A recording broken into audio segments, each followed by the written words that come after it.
Terima kasih klik video ini dan jangan lupa subscribe.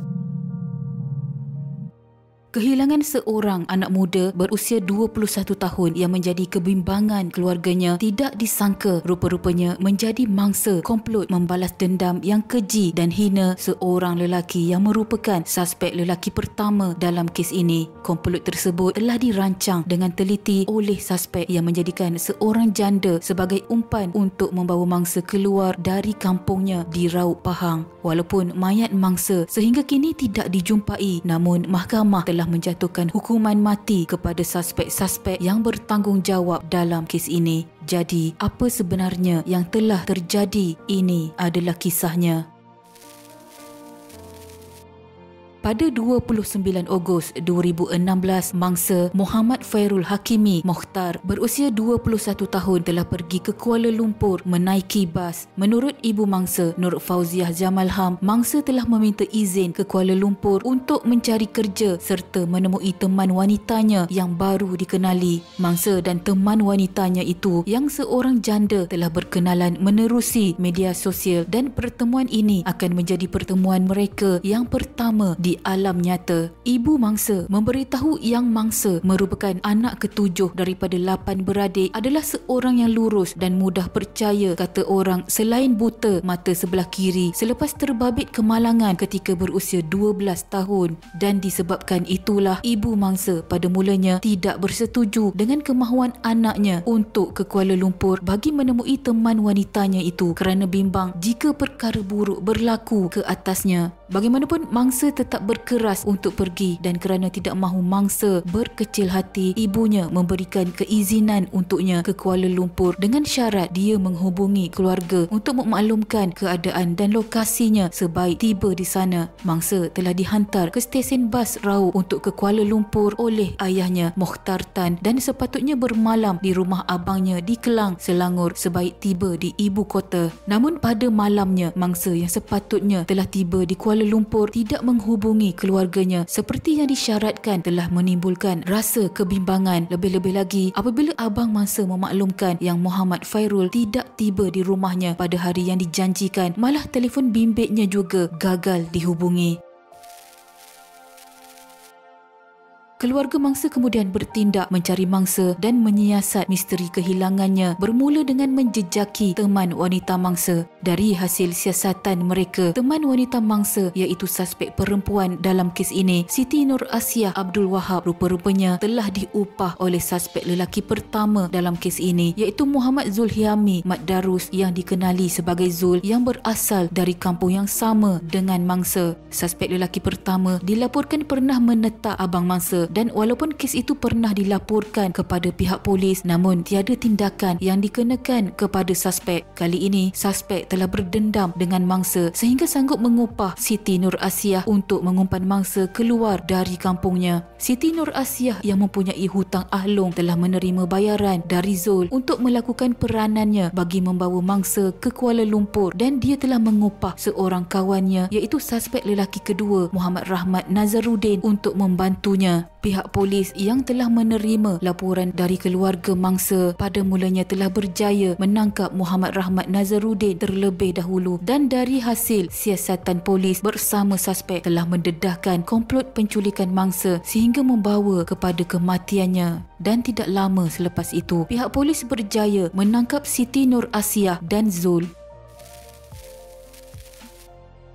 Lalu apa sebenarnya yang telah terjadi kepada mangsa? Hasil siasatan pihak polis bersama saksi kes tersebut, pada hari itu mangsa telah berjumpa dengan suspek perempuan seperti yang telah dijanjikan, dan mangsa telah dibawa ke sebuah apartmen di Kelang yang merupakan rumah sewa saksi yang bernama Zarul, iaitu teman lelaki kepada suspek perempuan. Di situlah mangsa telah dipukul sehingga menyebabkan kematiannya. Saksi juga memberitahu bahawa kesemua suspek telah berbincang cara untuk melupuskan mayat mangsa, dan Siti Nur Asiah telah mencadangkan agar dibungkus dengan tilam serta diikat dan membuangnya ke dalam sungai di Seksyen 24 Shah Alam. Pada 24 Oktober 2019, kesemua suspek dijatuhkan hukuman gantung sampai mati selepas Mahkamah Tinggi Shah Alam telah mensabitkan mereka dengan kesalahan membunuh mangsa 3 tahun lalu yang mayatnya masih belum ditemui sehingga kini. Hakim Datuk Abdul Halim Aman membuat keputusan itu terhadap Siti Nur Asiah Abdul Wahab berusia 28 tahun, Muhammad Zulhiami Mat Darus berusia 33 tahun dan Muhammad Rahmat Nazaruddin berusia 25 tahun yang didakwa membunuh Muhammad Fairul Hakimi Mokhtar pada 29 Ogos 2016.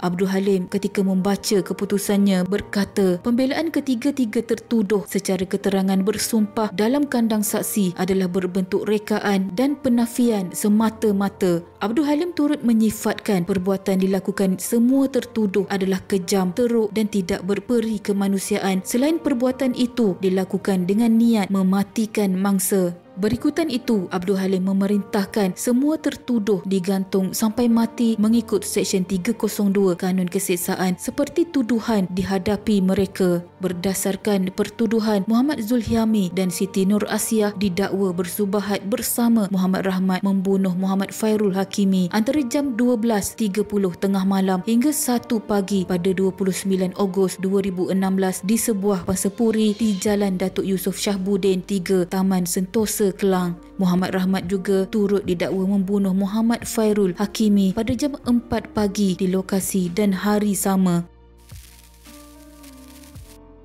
Pada 14 April 2022, Mahkamah Rayuan Putrajaya mengekalkan hukuman mati yang dijatuhkan ke atas 3 sahabat atas kesalahan membunuh mangsa yang mayatnya sehingga kini tidak dijumpai. Panel 3 hakim diketuai Datuk Hanifah Fariqullah sebulat suara menolak rayuan Muhammad Zulhiami Mat Darus, Siti Nur Asiah Abdul Wahab dan Muhammad Rahmat Nazaruddin untuk mengetepikan keputusan Mahkamah Tinggi Shah Alam pada 24 Oktober 2019 yang menjatuhkan hukuman mati ke atas mereka. Hakim dapati sabitan Hakim Mahkamah Tinggi adalah selamat berdasarkan keseluruhan keterangan. Oleh itu rayuan perayu-perayu ditolak dan sabitan dikekalkan. Kes itu dikendalikan Timbalan Pendakwa Raya Muhammad Mukhzani Faris Muhammad Mokhtar, manakala Peguam Datuk Hanif Hassan mewakili Muhammad Zulhiami, Peguam Ahmad Ishraq Saad mewakili Siti Nur Asiah dan Muhammad Rahmat diwakili Peguam Gabriel Susayan. Terdahulu, Gabriel dalam hujahannya berkata tiada seorang saksi yang memberi keterangan di mahkamah melihat Muhammad Rahmat berada di tempat kejadian, iaitu di apartmen teman lelaki Siti Nur Asiah yang dikenali sebagai Zarul. Peguam itu juga berhujah bahawa hakim bicara iaitu Mahkamah Tinggi telah terkhilaf dari segi fakta dan undang-undang apabila gagal mempertimbangkan bahawa Zarul adalah rakan sejenayah kerana dalam keterangannya menyatakan bahawa kejadian itu berlaku di rumahnya dan dia telah membantu menggulung mayat si mati dengan tilam dan membuangnya ke dalam sungai. Namun begitu, Timbalan Pendakwa Raya Muhammad Mukhzani berhujah bahawa Zarul bukan rakan sejenayah kerana tiada langsung fakta daripada pihak pembelaan yang membuktikan dia memukul mangsa dan lelaki itu merupakan saksi yang nampak si mati dipukul oleh Muhammad Rahmat.